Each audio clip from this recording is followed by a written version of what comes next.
Hello students, how are you all. ਅੱਜ ਅਸੀਂ class 12th physics ਦਾ ਫਰਸਟ ਯੂਨਿਟ ਸ਼ੁਰੂ ਕਰਨ ਜਾ ਰਹੇ ਹਾਂ ਜਿਸ ਦਾ ਨਾਮ ਹੈ ਇਲੈਕਟ੍ਰੋਸਟੈਟਿਕਸ। ਨਾਓ ਵਾਟ ਡੂ ਵੀ ਮੀਨ ਬਾਈ ਇਲੈਕਟ੍ਰੋਸਟੈਟਿਕਸ। ਇਲੈਕਟ੍ਰੋਸਟੈਟਿਕਸ ਤੋਂ ਅਸੀਂ ਕੀ ਸਮਝਦੇ ਹਾਂ। ਐਜ਼ ਯੂ ਕੈਨ ਸੀ ਮੈਂ ਡੈਫੀਨੇਸ਼ਨ ਲਿਖੀ ਹੋਈ ਹੈ। It is that branch of physics which deals with the study of charges at rest। ਇਲੈਕਟ੍ਰੋਸਟੈਟਿਕਸ ਫਿਜ਼ਿक्स ਦੀ ਉਹ ਬ੍ਰਾਂਚ ਹੈ ਜਿਹੜੀ ਚਾਰजेस ਦੀ ਸਟੱਡੀ ਦੇ ਨਾਲ ਐਸੋਸੀਏਟਡ ਹੈ ਜਿਹੜੇ ਰੈਸਟ ਤੇ ਹੁੰਦੇ ਹਨ। ਰਾਈਟ, ਹੁਣ ਇਸ ਚੈਪਟਰ ਦੇ ਵਿੱਚ ਹਾਲ ਫਿਲਹਾਲ ਦੀ ਘੜੀ ਜਿਹੜੀ ਮੇਨ ਗੱਲ ਅਸੀਂ ਡਿਸਕਸ ਕਰਨੀ ਹੈ ਉਹ ਇਹ ਹੈ what do we actually mean by a charge। Charge ਤੋਂ ਅਸੀਂ ਕੀ ਸਮਝਦੇ ਹਾਂ। ਤਾਂ ਇਹਦਾ ਆਨਸਰ ਹੈ charge is inherent characteristic on an object। Charge ਕਿਸੇ ਵੀ ਆਬਜੈਕਟ ਦਾ ਇੱਕ ਅੰਦਰੂਨੀ ਕੈਰੈਕਟਰਿਸਟਿਕ ਹੁੰਦਾ ਹੈ। ਦੇਖੋ ਆਬਜੈਕਟ ਕੈਰੈਕਟਰਿਸਟਿਕ ਮਤਲਬ ਚਾਰਜ ਕੀ ਹੈ, ਕਿਸੇ ਵੀ ਆਬਜੈਕਟ ਦੀ ਇੱਕ ਗੁਣਾਤਮਕ ਪ੍ਰੋਪਰਟੀ ਹੈ। and because of this property due to which an object is able to exert force on another object। इस प्रॉपर्टी ਦੀ ਵਜ੍ਹਾ ਕਰਕੇ ਕੋਈ ਵੀ ਆਬਜੈਕਟ ਕਿਸੇ ਹੋਰ ਦੂਸਰੇ ਆਬਜੈਕਟ ਤੇ ਫੋਰਸ ਲਗਾ ਸਕਦਾ ਹੈ। ਉਹਨੂੰ ਫੋਰਸ ਹੋ ਸਕਦਾ ਹੈ ਅਟਰੈਕਸ਼ਨ ਦੀ ਹੋਵੇ, ਹੋ ਸਕਦਾ ਹੈ ਰਿਪਲਸ਼ਨ ਦੀ ਹੋਵੇ। that is a later course of study। right, ਹੁਣ ਐਕਚੁਅਲ ਚ ਇਹ ਚਾਰਜ ਬਾਰੇ ਹੋਰ ਡਿਟੇਲ ਦੇ ਵਿੱਚ ਸਮਝਣ ਦੇ ਲਈ ਮੈਂ ਤੁਹਾਨੂੰ ਇੱਕ ਦੋ ਐਕਸਪੈਰੀਮੈਂਟਲ ਡਿਸਕਸ਼ਨਸ ਕਰਦਾ। Right, okay. ਨਾਓ ਇਲੈਕਟ੍ਰੋਸਟੈਟਿਕਸ ਜਾਂ ਕਰੰਟ ਇਲੈਕਟ੍ਰਿਸਿਟੀ, ਇਹਨਾਂ ਦੋਨਾਂ ਦੇ ਵਿੱਚ ਇੱਕ ਕਾਮਨ ਵਰਡ ਆਉਂਦਾ ਹੈ ਇਲੈਕਟਰਾ। ਕਾਮਨ ਵਰਡ ਆਉਂਦਾ ਹੈ electra. Now what do you mean by electra. Physics ਦੇ ਵਿੱਚ ਇਲੈਕਟਰਾ ਦਾ ਮਤਲਬ ਹੈ ਗਲੋ, ਚਮਕ। ਉਹ ਚਮਕ ਜਿਹੜੀ ਇੱਕ ਜੁਗਨੂ ਜਦੋਂ ਰਾਤ ਨੂੰ ਉੜਦਾ ਹੈ ਤਾਂ ਸਾਨੂੰ ਉਹ ਨਜ਼ਰ ਆਉਂਦੀ ਹੈ। ਉਹ ਚਮਕ ਜਿਹੜੀ ਸਭ ਤੋਂ ਪਹਿਲਾਂ ਇਨਸਾਨੀਅਤ ਨੂੰ ਨਜ਼ਰ ਆਈ ਜਦੋਂ ਅਸੀਂ ਦੋ ਪੱਥਰ ਲੈਤੇ ਔਰ ਉਹ ਦੋ ਪੱਥਰਾਂ ਨੂੰ ਆਪਸ 'ਚ ਰਗੜਿਆ। ਰਗੜਨ ਤੋਂ ਬਾਅਦ ਇੱਕ ਚਮਕ ਪੈਦਾ ਹੋਈ। ਉਸ ਚਮਕ ਦਾ ਇੱਕ ਖਾਸ ਗੁਣ ਸੀ, ਖਾਸ ਕੈਰੈਕਟਰ ਸੀਗਾ। ਕੀ ਸੀ ਕਿ ਉਸ ਚਮਕ ਨੂੰ ਅਗਰ ਤੁਸੀਂ ਟੱਚ ਕਰਨ ਦੀ ਕੋਸ਼ਿਸ਼ ਕਰਦੇ ਹੋ, ਉਸ ਗਲੋ ਨੂੰ ਅਗਰ ਤੁਸੀਂ ਹੱਥ ਲਗਾਉਣ ਦੀ ਕੋਸ਼ਿਸ਼ ਕਰਦੇ ਹੋ, ਇਟ ਗਿਵਸ ਯੂ ਅ ਸ਼ੌਕ। ਤੁਹਾਨੂੰ ਇੱਕ ਝਟਕਾ ਦਿੰਦੀ ਹੈ ਚਮਕ। This was the first interaction with that inherent characteristic of an object. ਫਿਰ ਅਸੀਂ ਉਹੀ ਚਮਕ ਨੂੰ ਦੇਖਿਆ ਆਸਮਾਨ ਦੇ ਵਿੱਚ। ਜਦੋਂ ਕਿਸੇ ਇਹੋ ਜਿਹੇ ਦਿਨ ਜਦੋਂ ਬੱਦਲ ਸੀਗੇ ਆਸਮਾਨ 'ਚ ਔਰ ਉਹ ਆਪਸ 'ਚ ਰਗੜਦੇ ਨੇ, ਫ੍ਰਿਕਸ਼ਨ ਕਰਦੇ ਨੇ ਔਰ ਫਿਰ ਇੱਕ ਚਮਕ ਪੈਦਾ ਹੋਈ। ਹੁਣ ਅਸੀਂ ਧਰਤੀ ਤੇ ਰਹਿਣ ਵਾਲੇ ਵਾਸੀ ਸੀਗੇ ਤੇ ਧਰਤੀ ਤੇ ਜਿਹੜੀ ਅਸੀਂ ਚਮਕ ਦੇਖੀ, ਉਸ ਚਮਕ ਨੂੰ ਅਸੀਂ ਪਛਾਣ ਲਿਆ ਸੀਗਾ ਕਿ ਅਗਰ ਅਸੀਂ ਉਸ ਨੂੰ ਟੱਚ ਕਰਦੇ ਹਾਂ ਤਾਂ ਉਹ ਸਾਨੂੰ ਝਟਕਾ ਦਿੰਦੀ ਹੈ। ਇਟ ਗਿਵਸ ਯੂ ਅ ਸ਼ੌਕ। ਬਟ ਕੀ ਉਹ ਆਸਮਾਨ ਵਾਲੀ ਜਿਹੜੀ ਗਲੋ ਹੈ ਜਾਂ ਚਮਕ ਹੈ ਉਹਦਾ ਕੈਰੈਕਟਰਿਸਟਿਕ ਸੇਮ ਹੈ ਐਜ਼ ਔਨ ਦੈਟ ਅਰਥਸ ਚਮਕ? ਤਾਂ ਉਹਦੇ ਲਈ ਤੁਹਾਨੂੰ ਯਾਦ ਹੈ ਇੱਕ ਬਹੁਤ ਹੀ ਪਪੂਲਰ ਐਕਸਪੈਰੀਮੈਂਟ ਕੀਤਾ ਗਿਆ by scientist whose name was Sir Benjamin Franklin। Benjamin Franklin ਨੇ ਇੱਕ ਬੜਾ ਹੀ ਕੰਟਰੋਲਡ ਐਕਸਪੈਰੀਮੈਂਟ ਕੀਤਾ। ਉਸ ਐਕਸਪੈਰੀਮੈਂਟ ਦੇ ਵਿੱਚ ਉਹਨਾਂ ਨੇ ਕੀ ਕੀਤਾ, on a rainy day he flied a kite। ਉਹਨਾਂ ਨੇ ਇੱਕ ਪਤੰਗ ਚੜਾਈ। ਉਹ ਜਿਹੜੀ ਕਾਈਟ ਸੀਗੀ it was made of silk. ਉਹ ਸਿਲਕ ਦੀ ਬਣੀ ਹੋਈ ਸੀ, ਕਾਫੀ ਹੈਵੀ ਕਾਈਟ ਸੀਗੀ। ਔਰ ਉਸ ਕਾਈਟ ਦੇ ਟੌਪ ਤੇ ਉਹਨਾਂ ਨੇ ਆਇਰਨ ਦਾ ਇੱਕ ਛੋਟਾ ਜਿਹਾ ਪੀਸ ਬੰਨ ਦਿੱਤਾ, ਛੋਟਾ ਜਿਹਾ ਟੁਕੜਾ ਬੰਨ ਦਿੱਤਾ। ਔਰ ਡੋਰ ਵਜੋਂ ਰੱਸੀ ਹੁੰਦੀ ਹੈ ਨਾ, ਰੱਸੀ ਤੁਹਾਨੂੰ ਦੇਖਿਆ ਹੋਇਆ ਬਾਣ ਵਾਲੀ ਰੱਸੀ, ਉਹ ਰੱਸੀ ਬੰਨੀ ਔਰ ਉਸ ਰੱਸੀ ਦੇ ਦੂਸਰੇ ਸਿਰੇ ਤੇ ਜਿਹੜਾ ਬੈਂਜਾਮਿਨ ਦੇ ਹੱਥ ਵਿੱਚ ਸੀਗਾ ਉਹਦੇ ਨਾਲ ਇੱਕ ਚਾਬੀ ਬੰਨ ਦਿੱਤੀ। ਚਾਬੀ which is a conductor। ਔਰ as a safety measure ਚਾਬੀ ਜਿੱਥੇ ਖਤਮ ਹੋ ਰਹੀ ਸੀ, ਜਿੱਥੇ ਚਾਬੀ ਬਣੀ ਹੋਈ ਸੀ, ਉਸ ਦੇ ਦੂਸਰੇ ਐਂਡ ਤੇ ਉਹਨਾਂ ਨੇ ਸਿਲਕ ਦਾ ਇੱਕ ਕਪੜਾ ਬੰਨ ਦਿੱਤਾ। ਔਰ ਇਹ ਜਿਹੜਾ ਸਿਲਕ ਦਾ ਕਪੜਾ ਸੀ, it was in the hand of Benjamin.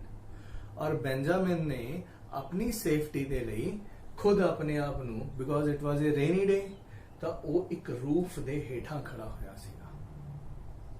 Right, ਇੰਨੀ ਗੱਲ ਸਮਝ ਆ ਗਈ।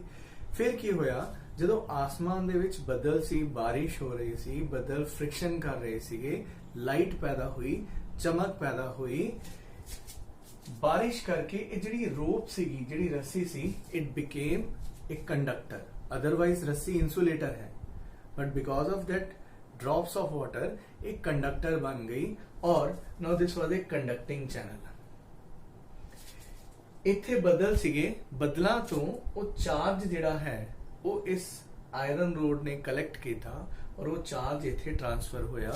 और बेंजामिन ने अपनी फिंगर इस चाबी दे नीचे रखी तो उन्होंने एक सरसराहट जी महसूस हुई, एक हल्का जा झटका जा महसूस होया। तो उन्होंने समझ आई कि कोई कैरेक्टरिस्टिक उथों दी चल के इत्थे तक आया है, ट्रांसफर होया है। इस गल दा एक होर भी एविडेंस सीगा, जिवें इंसान है ना, साडे तुसीं देख सकते हो मेरी बांह ते हेयर दी ग्रोथ है, कदे सानू झटका लगदा है तो ये वाल खड़े हो जाते हैं। एग्जैक्टली इसे तरह ही इस रस्सी दे जिहड़े छोटे छोटे वाल जे हुंदे ने ना, वो भी सारे इस तरह स्टैंड हो गए सी। तो इथों दी पता लग्या कि जमीन वाली चमक ग्लो ते आसमान वाली चमक ग्लो, उन्हां दोनों का कॉमन कैरेक्टरिस्टिक है। की कैरेक्टरिस्टिक है? दोनों ही रबिंग करके पैदा होंदे ने, फ्रिक्शन करके पैदा होंदे ने। धरती ते असीं पत्थर रगड़े, आसमान दे विच बदल आपस रगड़े, और रगड़न तो बाद उन्होंने की किया, उन्होंने अपना कैरेक्टरिस्टिक इस आयरन दी रॉड नू ट्रांसफर कर दिया। ठीक है। और होर कॉमन गल की सीगी, they both gives a shock, दोनों ने सानू की दिता, झटका दिता। So that was the first interaction of humanity to the charge.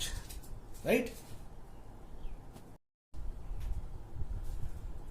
दूसरा एक्सपेरिमेंटल ऑब्जर्वेशन जिहड़ा चार्जिस दी स्टडी दे नाल एसोसिएटेड है, वो है that of a glass rod. जदों असीं किसी ग्लास रॉड नू सिल्क दे नाल रब करदे हां और बिट्स ऑफ पेपर दे छोटे छोटे पीसेस दे लवे लैके जाने हां, तां की देखदे हां कि जिहड़े बिट्स ऑफ पेपर ने they gets attracted towards this glass rod. That means इस ग्लास रॉड ते आफ्टर रबिंग एक कैरेक्टरिस्टिक डेवलप हो जाता है, और उस कैरेक्टरिस्टिक की वजह करके यह दूसरे ऑब्जेक्ट्स ते फोर्स लगानी शुरू कर देता है। हुण तुसीं समझो वो कैरेक्टरिस्टिक की है। उस कैरेक्टरिस्टिक का नाम असीं रखा होया है चार्ज।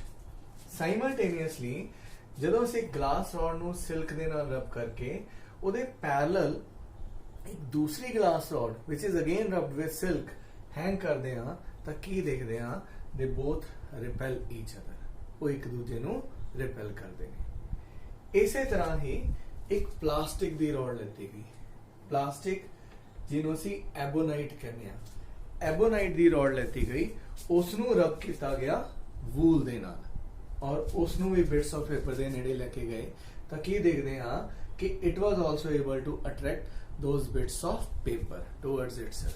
That means एबोनाइट दी रॉड ते भी वही कैरेक्टरिस्टिक डेवलप होया है, जिदी वजह करके वो बिट्स ऑफ पेपर नू दूरी तो ही अपने कने अट्रैक्ट कर लेंदी है। इसे तरह जदों दो एबोनाइट रॉड्स नू वूल दे नाल रब करके एक दूसरे दे पैरेलल हैंग करदे हां, तां असीं की देखदे हां, वो एक दूजे नू रिपेल करदे ने। ठीक है।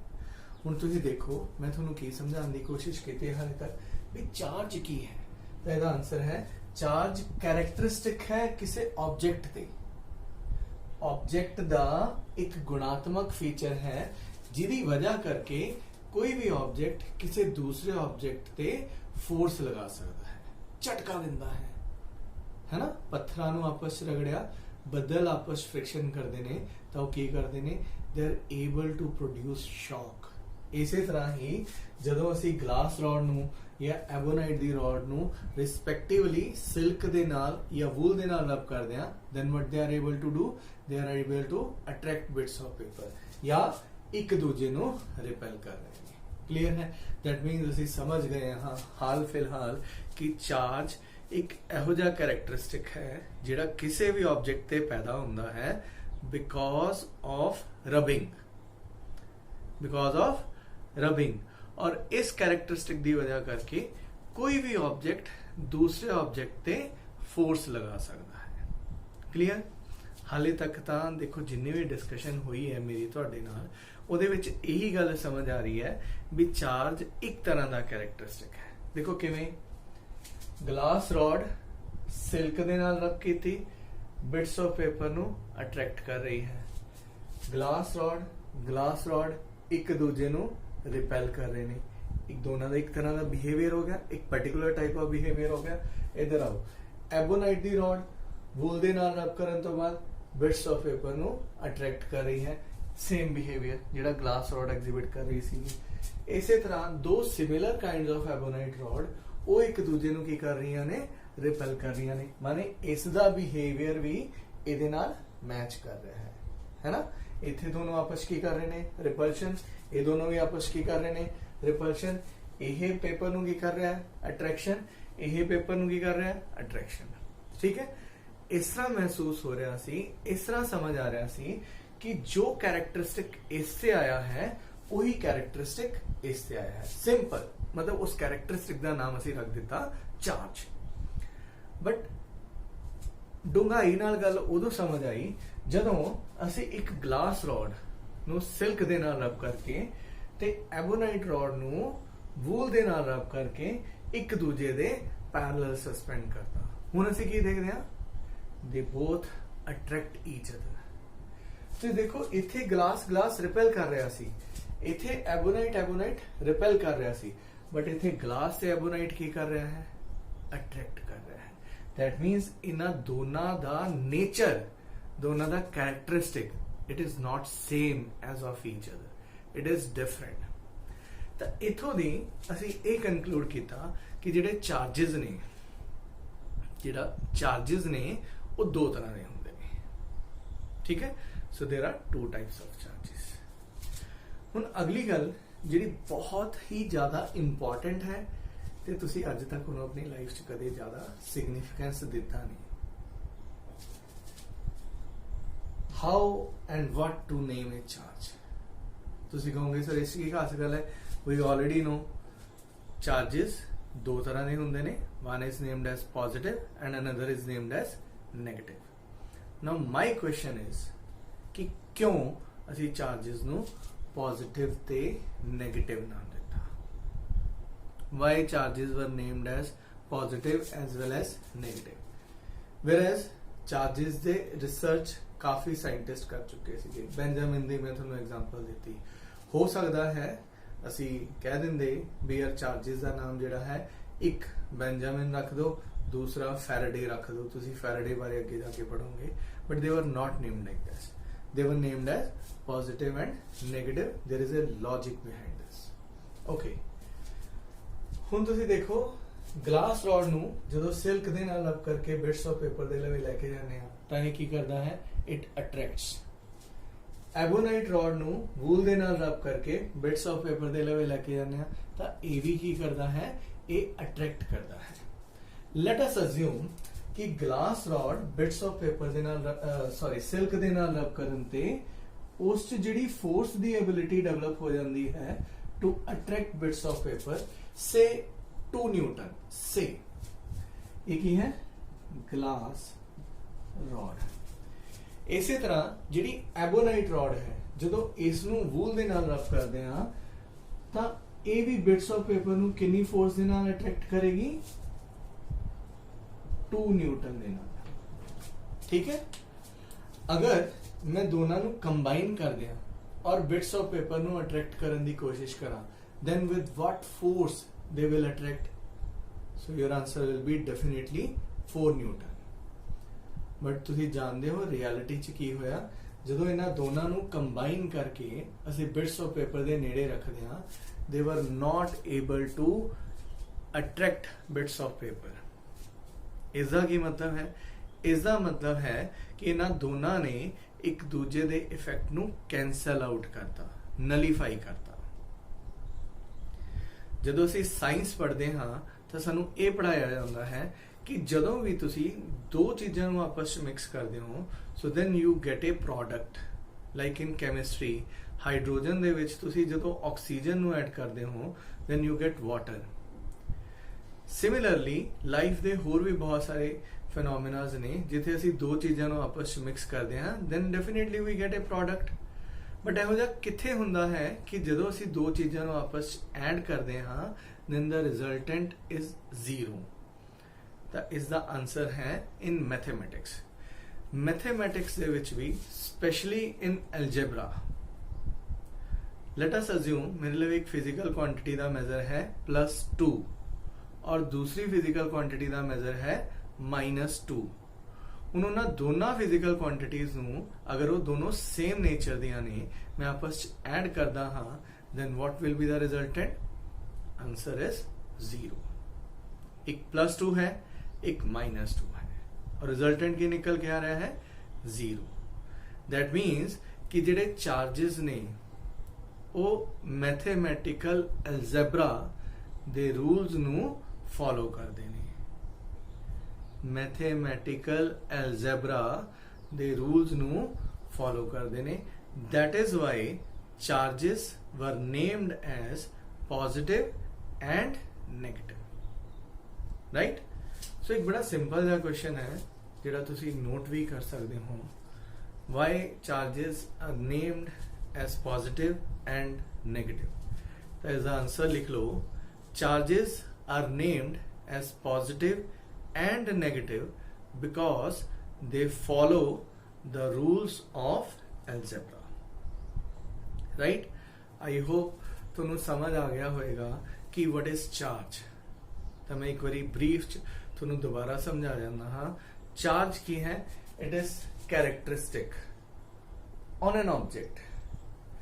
मटीरियल दा या ऑब्जेक्ट दा एक गुणात्मक फीचर है चार्ज, और इस फीचर की वजह करके एक ऑब्जेक्ट किसी होर ऑब्जेक्ट ते फोर्स लगा सकता है।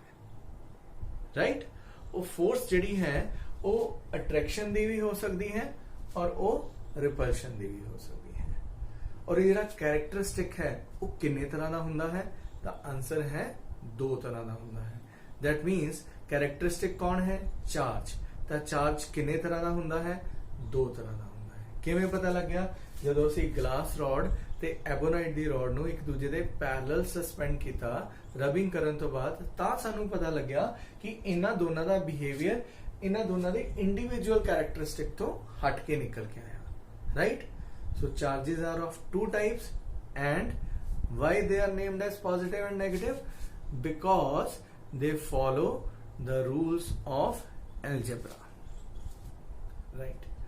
ਹੁਣ ਜਿਹੜੀ ਅਗਲੀ ਡਿਸਕਸ਼ਨ ਹੈ, ਅਗਲੀ ਡਿਸਕਸ਼ਨ ਦੇ ਵਿੱਚ ਅਸੀਂ ਡਿਸਕਸ ਕਰਾਂਗੇ ਅਬਾਊਟ ਇਲੈਕਟ੍ਰੋਨ ਥਿਊਰੀ ਆਫ ਇਲੈਕਟ੍ਰੀਫਿਕੇਸ਼ਨ। ਇਲੈਕਟ੍ਰੀਫਿਕੇਸ਼ਨ ਕੀ ਹੁੰਦਾ ਹੈ? that we will discuss in the next class।